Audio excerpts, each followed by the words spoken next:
एक बार की बात है, गौतम बुद्ध अपने शिष्यों के साथ बैठे थे। उसी समय राजा अजातशत्रु वहां पहुंचे और बुद्ध से कहने लगे, हे बुद्ध, जब से मैं आपका शिष्य बना हर कोई मेरा शोषण कर रहा है। आपका शिष्य बनने से पहले सभी लोग मुझसे डरते थे, क्योंकि उस वक्त मैं बहुत कठोर था और मैं किसी की मौत की सजा देने से पहले एक बार भी नहीं सोचा करता था। लेकिन आपका शिष्य बनने के बाद मेरा किसी को दंड देने का मन नहीं करता है और ना ही मुझे गुस्सा आता है। मैं शांत हो गया हूँ और सभी को दया भावना से देखता हूँ। लेकिन कुछ लोग मेरे इस बदलाव का अनुचित लाभ उठा रहे हैं और इसने मेरे राज्य के लोगों को भी एक तरह के खतरे में डाल दिया है। कृपया आप मुझे बताएं कि अब मुझे क्या करना चाहिए। राजा अजातशत्रु की यह बात सुनकर गौतम बुद्ध उन्हें एक कहानी सुनाते हैं और कहानी कुछ इस प्रकार की थी। एक बार एक बड़े पेड़ के नीचे एक जहरीला सांप रहता था। पेड़ एक गांव के पास एक कोने में हुआ करता था। वहां अक्सर सुबह शाम लोग बैठक लगाते थे और खूब बातें करते थे। लेकिन जब से उस पेड़ के पास उस सांप को देखा गया, तब से लोगों ने वहां जाना बंद कर दिया। लेकिन कुछ लोग तो जानबूझकर वहां सांप को देखने आया करते और उसे छेड़ा करते थे। अब उस सांप को जब खतरा महसूस हुआ तो उसने खुद के बचाव के लिए लोगों पर हमला करना शुरू कर दिया। वह सांप अब अपने क्षेत्र में लोगों का आना जाना भी बर्दाश्त नहीं करता था, जिससे गांव के कई लोगों की जान जाने लगी। इस तरह पेड़ के आसपास जब भी कोई हलचल होती तो सांप वहां आ जाता और हमला कर देता। सांप की दहशत अब पूरे गांव में हो गई थी। अब लोगों ने बिल्कुल ही उस पेड़ पर जाना बंद कर दिया था। एक दिन एक साधु उस गांव से गुजर रहे थे। तभी उस साधु की नजर उस विशाल से घने वृक्ष पर पड़ी जिसके नीचे वो सांप रहता था। घने पेड़ को देख साधु के मन में विचार आया कि चलो वृक्ष की इस ठंडी छांव के नीचे बैठकर कुछ देर ध्यान लगाया जाए।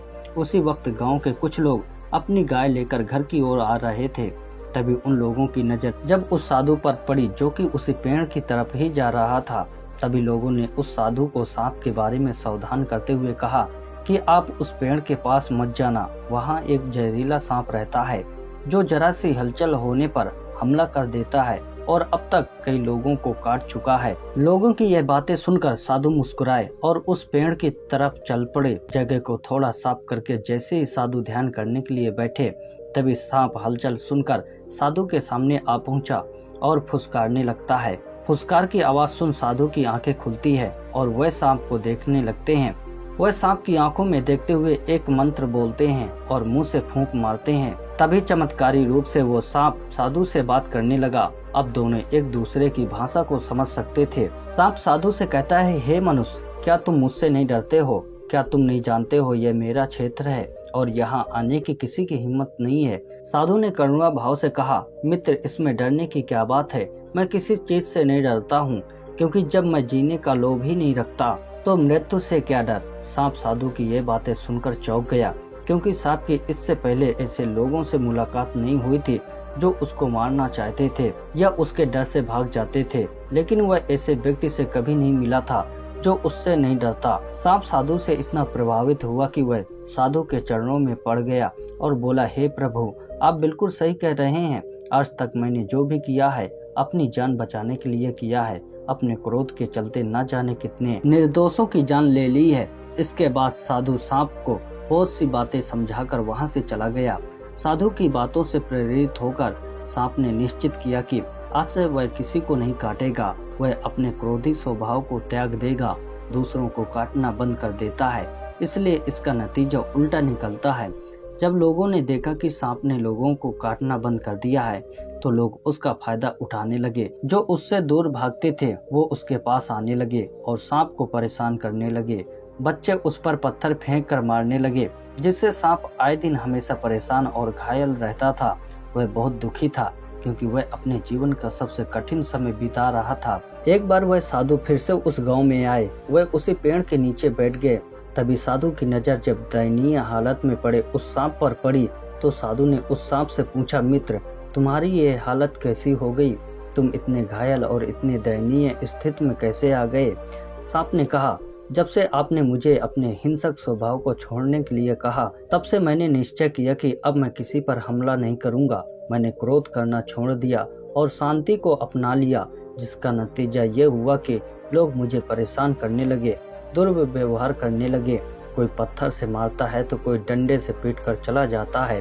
सांप की बात सुनकर साधु ने कहा, मित्र, मैंने तुमसे कहा था कि बेवजह दूसरों को मत काटो, लेकिन मैंने तुम्हें तुम्हारी आत्मरक्षा के लिए हमला करने से नहीं रोका था। कहानी सुनाने के बाद बुद्ध ने राजा से कहा, हे राजन, तुमने भी मेरी बात गलत तरीके से अपनाया है। मैंने आपसे अपने कर्तव्य को छोड़ने के लिए कहा था, किंतु आप अपने कर्तव्य से भी विमुख हो गए हो। आप एक राजा हैं। अंततः पूर्ण रूप से सांप की तरह व्यवहार करना आपको खतरे में डाल सकता है। तुम्हें सिर्फ अंदर से साधु की तरह रहना था और बाहर से राजा की तरह, ताकि जरूरत पड़ने पर खुद की प्रजा की और राज्य की रक्षा कर सको। दोस्तों, बिल्कुल ऐसे ही जंगल में होता है।